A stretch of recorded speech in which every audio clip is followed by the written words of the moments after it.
Alright, what's up everyone? Mekkah here with an episode of Mini Pitfalls. What the hell is Mini Pitfalls, you might ask? Well, as you know, Fire Emblem Pitfalls is a series where I talk about misconceptions, mistakes, and wrong ideas in Fire Emblem fandom, Fire Emblem games, Fire Emblem community, whatever you want to call it.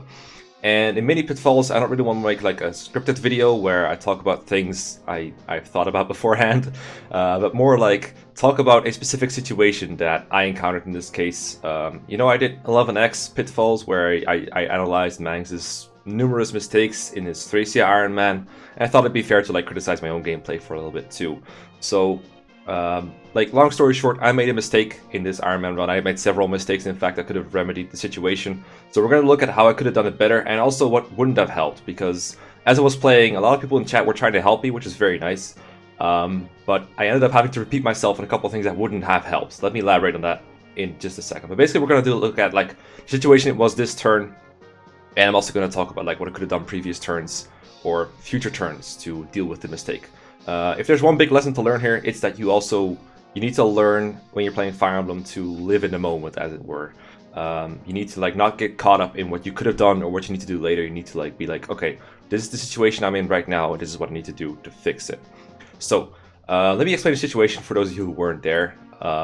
This is chapter 11A of Fire Emblem 6, The Binding Blade. It's a chapter where you gotta go fast to save a couple of villages.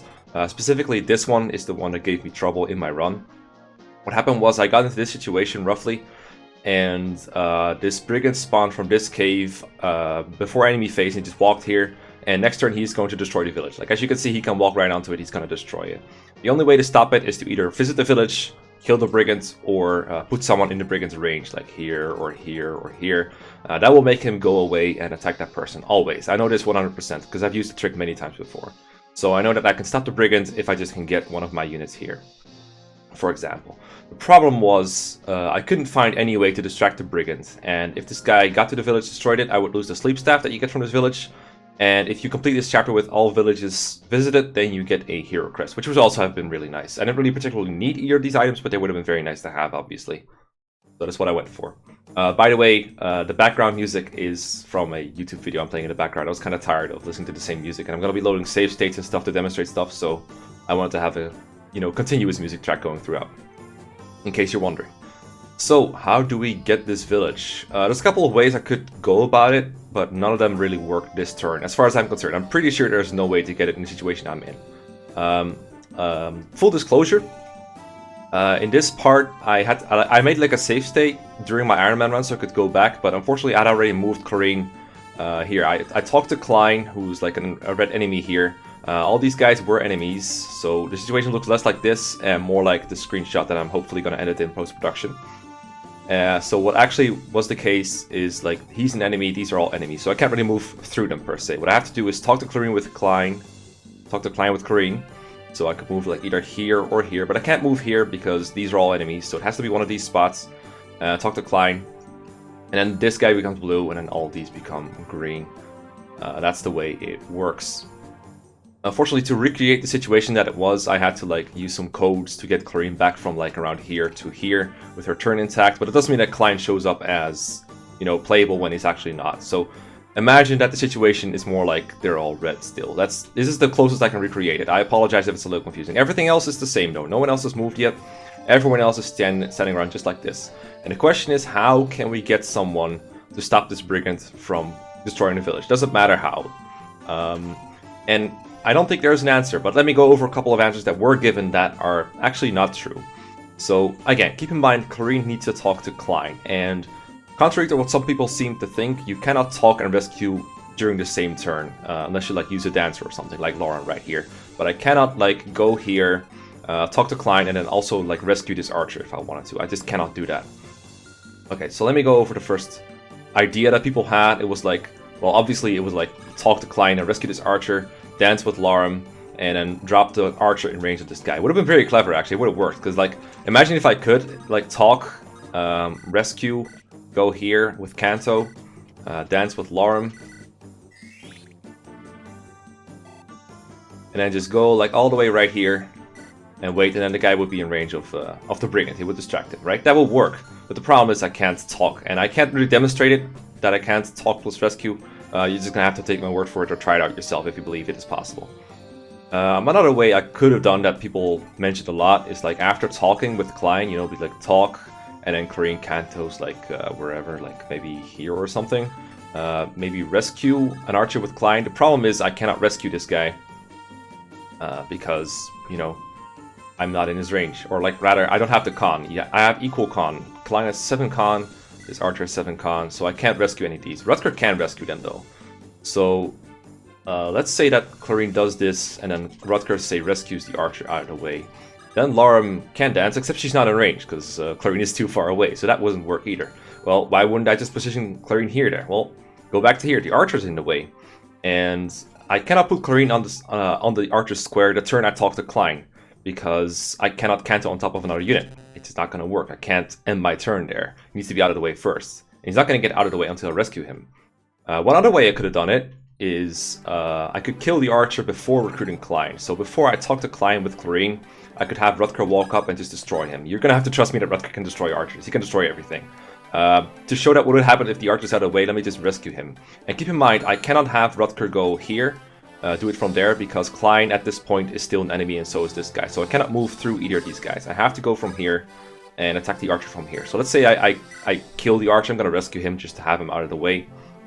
Now the space is free to Lauren to dance on, right? Except Lauren can't reach. Clarine can reach, that's cool. But now Rutger is in the way over here, and again, he can't be anywhere else. So I cannot have Lauren here, Clarine here, no matter what I do. Klein also cannot like help rescuing anyone or anything. Going here doesn't help me because I have to be as close to this place as possible. So that's also not a solution. So no matter how you slice it, I can't really get Clarine across from here. There's no real way.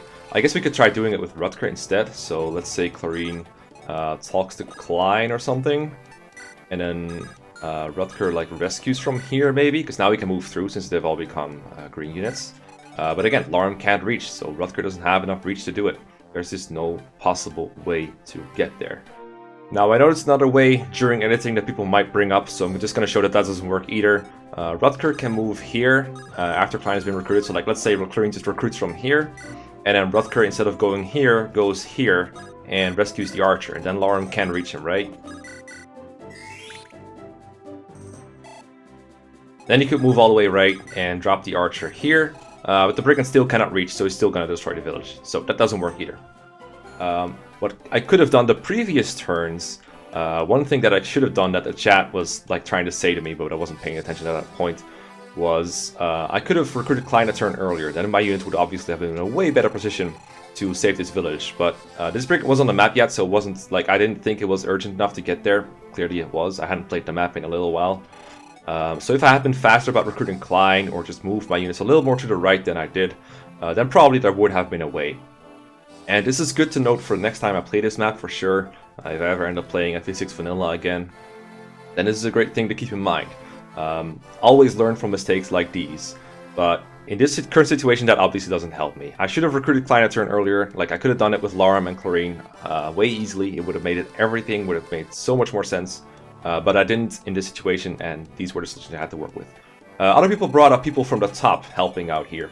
They're actually very close to, but they're not quite able to. So, obviously, the best way for the top people to help out here would be to be in range of the brigand somewhere. A good way to check enemy ranges without having to keep going back and forth like this is to use a marker on the map. An easy to remember tile that you can use as a reference point. I like to use this small mountain over here. I call it small mountain because this is a small mountain, this is a peak, which is a big mountain. So small mountain over here, we can remember the brigand always reaches that, and that's the furthest he can go. So that tile and any equivalent tiles like this tile diagonally, those are two tiles that are closest to me that he can reach, and this is an easy way to check if my units can help out here. So let's see if Jared can reach, for example. Looks like he can't get there. Even if Jared was holding someone and rescue dropping someone, like let's say he was capable of dropping someone this turn, you could drop them here. But if we check the range again, that's not enough. Jared can drop him here, he can end up here, drop here, but he can't do it here or here. So Jared cannot help us in this situation, at least not with the way things currently are. What about Shanadan? She has 8 moves, she flies, maybe she can reach it?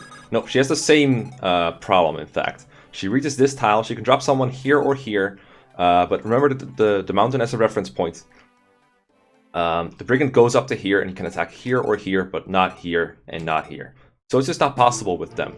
Like, a lot of people were bringing up, like, you could have, let's say, Geese go here, Jared rescues Geese and goes, like, here somewhere, or, like, here somewhere, and then Shanna can move her full move, take, and drop, and they would be close, right? Well, no, it's not in range, and I remember people, like, very repeatedly tried to tell me this, even in the comment section on the VOD after the stream, they were telling me, hey, you could have done this.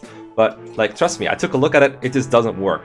And hopefully, that's part of the reason I'm making this video, is to just demonstrate, no, I couldn't have saved the Sleep Staff Village this way. Maybe there's a way I'm overlooking right now, but currently there doesn't seem to be one. Now again, there could have been numerous things I could have done the previous turn to fix it. Jared, Marcus, Shanna, they all could have been further down than what they were. I definitely didn't move them full move every single turn. And last turn, they didn't really have anything super important to do. Like, Marcus is fighting this random shaman that was, like, right here. That didn't really matter very much. So I could have moved Marcus down. And if I thought about it a little longer, I probably would have realized, hey, there's probably a Brigand coming out of this cave at some point. I knew about the reinforcements, so there probably couldn't have been one. Usually when I play this map, I have Klein take care of him. Klein would be a little further to the right than what he currently is. I could just walk him here. Even if he ends up taking a hit in the process because he doesn't like one round the Brigand or he's out of range, he can be a distraction for a turn while everyone else catches up. There's always a way to save this village if Klein is just a little further to the right. There's always a way to fix it, but currently it doesn't seem there is. But there's lessons to be learned. I knew you had to be proactive on this map to save all the villages, and I wasn't proactive enough. I did rush a bit more than I usually do, especially on Iron Man, but this map, clearly I didn't do it enough. I was actually doing okay until the last turn. I think if I just played the last turn correctly, not this turn, but the previous one, then I would have pretty much aced this chapter. But right now, we can see this chapter as the biggest mistake I've made in a run so far. Like, sure, I got Dorothy killed in chapter 7 because I forgot to do math, but Dorothy isn't a big loss. Sleep Staff and Hero Crest, losing that will probably hurt me a bit more than losing Dorothy. But you know, it's okay, because we all make mistakes, and I'm sure a lot of people have made a lot dumber mistakes than this, but either way, it's important to admit you've made a mistake. But as far as I know, this turn, I don't think I really made a mistake. There might have been a way for Clarine to be in range of the enemy. One last note on that. Even if there was a way that I'm currently overlooking to have Clarine in range of this Brigand, I don't think I would have done it. The reason is, Clarine right now has 17 HP or 18 if she was healed somehow, so she has that, and then 4 defense, so she would have 22 total. The Brigand has 28 attack with the Steel Axe, so he would want to KO her. Sure, his hit rate is bad, it's 68, whereas Clarine right now has 54 avoid, but keep in mind this is with her A Rutger support. If she doesn't have the Rutger support, she loses 15 avoid, it would go down to 39 if my math is correct. So the guy would have a pretty high hit rate on her.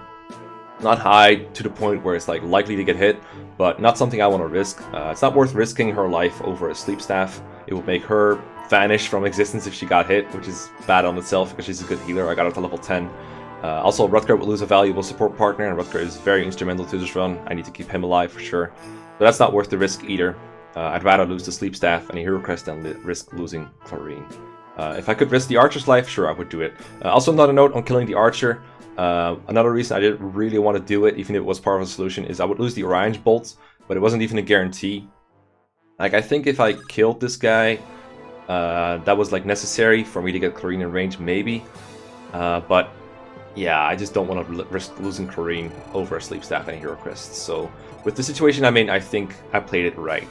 It's just the previous turn I did it wrong, basically. So, don't get caught up in a moment. Try to plan ahead when you can, but try not to think too much about the past. The situation you're in currently is the one you need to take into account. This is the situation I was in. It wasn't working. So it was time for me to move on, even though I spent like 5 or 10 minutes trying to come up with a solution as the chat tried to help me, but yeah, wasn't gonna work. So thanks for watching this analysis. I know people wanted to see some more gameplay post-analysis, so I hope this was an interesting look into my Iron Man run. If you didn't know already, I stream these every Saturday at 9 PM European time, 3 PM Eastern time. This Saturday coming up, I'm not doing that. I'm streaming a draft race, but generally I stream it at those times, and then usually on like Wednesdays or something, I try to stream those as well. Try to do it twice a week. So keep an eye on those, and if you miss them, then the videos will be up on my YouTube channel. That's all I got to say. See you around. Thanks for watching. Peace. Goodbye.